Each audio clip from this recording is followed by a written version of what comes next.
Okay, so great question. We have talked about doing that. Like we used to at Michigan, we would say, okay, let's run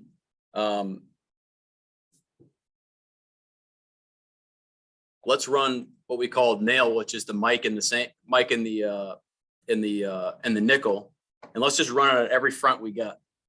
So let's say you guys get really good at some sort of pressure pattern and you really like it. Well, what I learned was make the offense block that shit, man.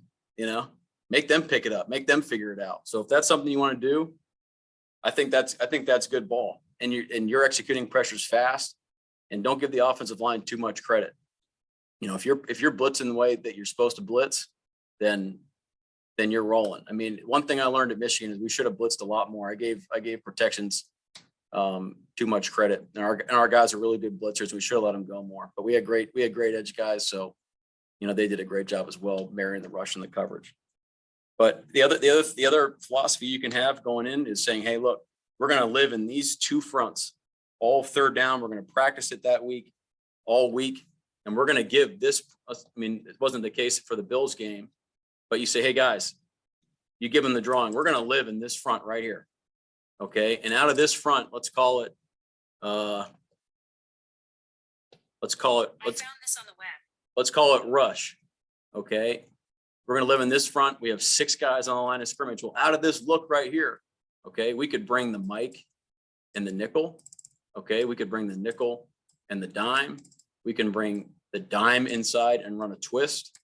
We can run safety and dime and drop the mic. We can drop one, blitz one. Okay. And you can just say, hey, we're just going to live in one front and give them the whole gamut of pressures and coverages to go with it. And that way you can add flexibility to you as well and you know, affect the quarterback that way. So there's different schools of thought, you know, and it really just depends on what you feel like your personnel lends you to.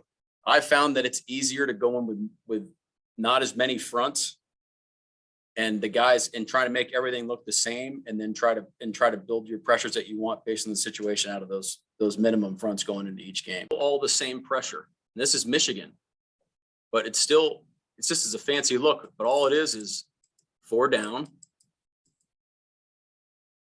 It's the same exact pressure, but we just told these guys, hey, look, now you're in the gaps. Piece of cake.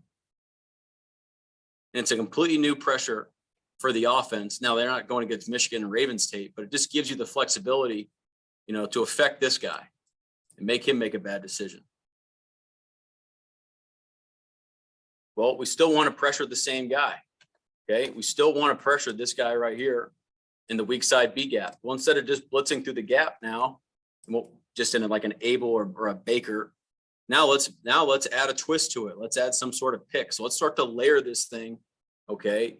And make it and add a little sauce to it. So instead of a one-on-one with the back, let's say I want to get this guy free. Well, now we can pick the tackle and wrap this guy and now get and ricochet and still affect the quarterback.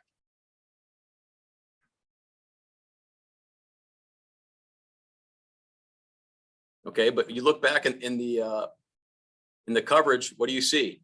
It's still 4 under, 3 deep coverage. Okay, 4 under, 3 deep, piece of cake. There's nothing changing. Well, what else changed? Well, now we blitz the guy off the edge and we drop the quote unquote 3 technique. So now we're starting to layer it with personnels and guys changing positions, but it's all still the same call and you're in the same silo. So the teaching progression is the same and you're layering it over time. So you can add, I keep saying the word sauce, but you can add sauce and it looks different for offenses, but it's the same for you.